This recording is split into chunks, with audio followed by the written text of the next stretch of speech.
All right. So again, medicalization is the way in which, or the process through which, a disease or illness is created or produced within a cultural context, right? So, how is it that PMS came about or emerged on the scene, as it were?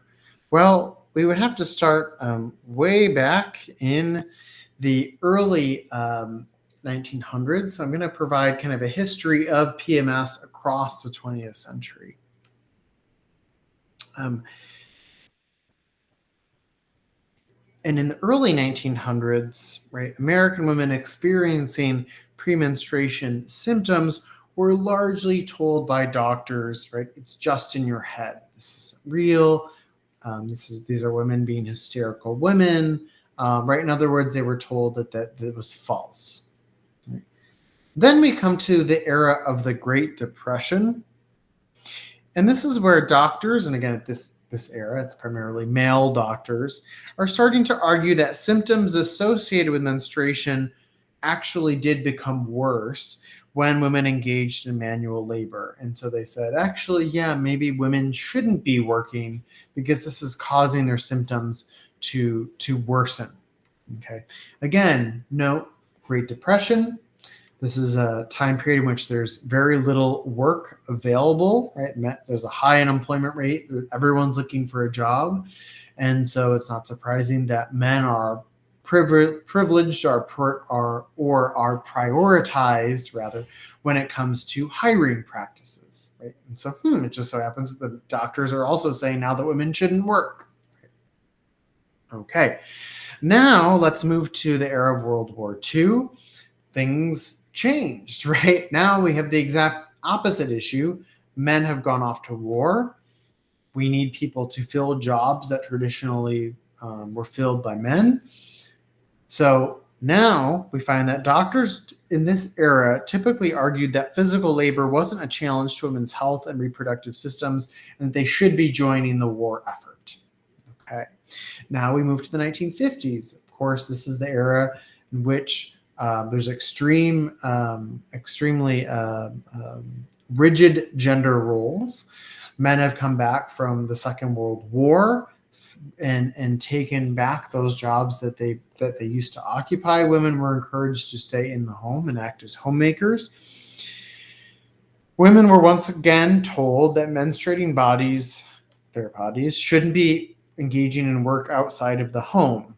And this, in fact, is the era when PMS as a syndrome was created by medical doctors. So once again, now we're in the era where the idea is that women culturally should be staying at home.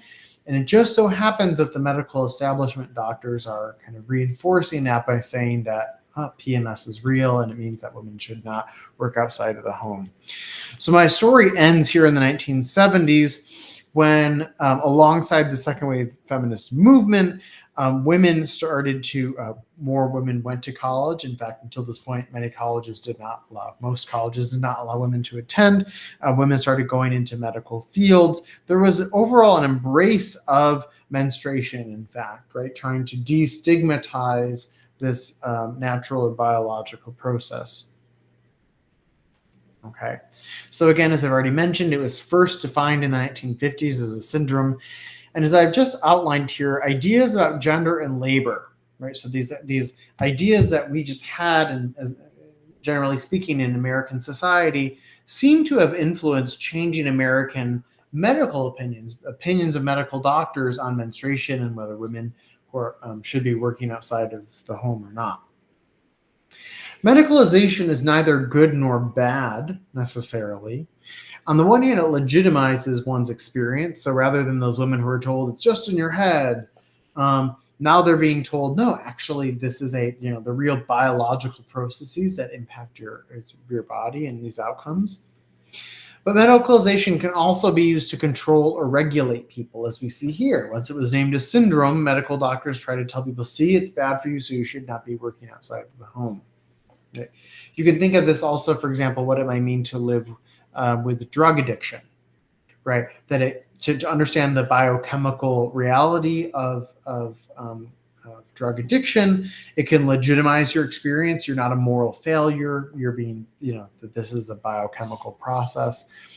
But it can also be used to regulate or control. People can call you a drug addict, right? They reduce your personhood to that experience. Okay, so now I'm going to talk about DID, dissociative identity disorder, multiple personality disorder. There is a brief reference to sexual abuse that I wanted to note the outcome.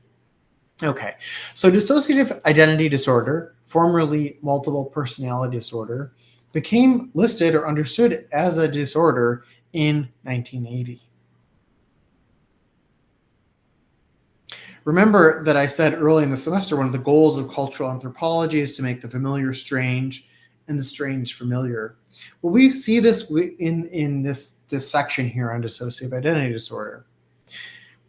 So it became recognized again in 1980 by the psychiatric establishment in the DSM.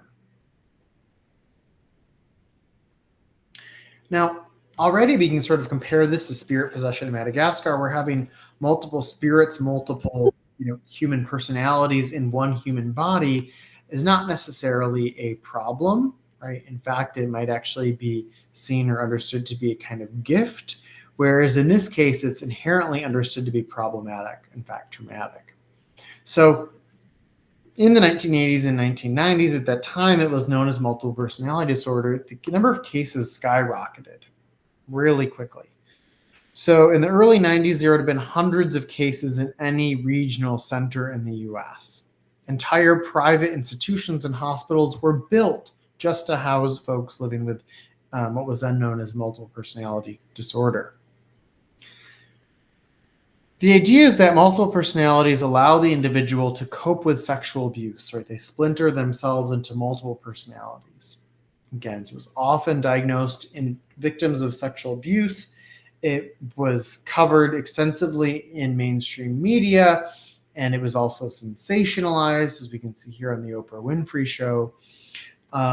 But what is interesting is that prior to the 80s and the 70s, there wasn't really a word for this. There was people could not identify as, oh, that's what I have, that's what my experience is. And it was not connected to child abuse because, prior to, again, to the 60s and 70s, there wasn't much of a kind of general medicalized concept of child abuse either, certainly not of sexual abuse.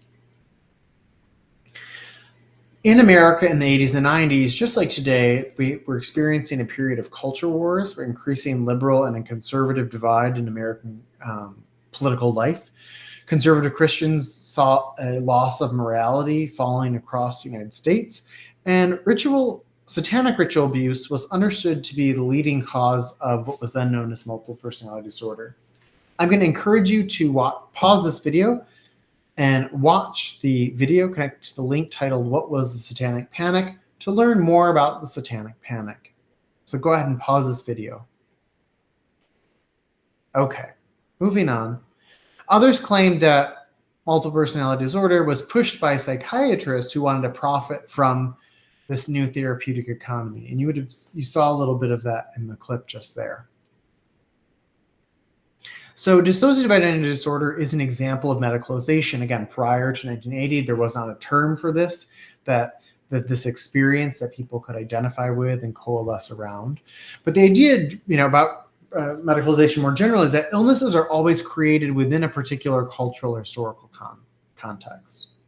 So it's not our job as anthropologists to just say whether or not dissociative identity disorder is real, whether people are faking it, etc. Instead, it's interesting to think about why that so many people kind of identify under that particular term, that medical term, at this particular moment within this particular culture. What sort of cultural work is it doing?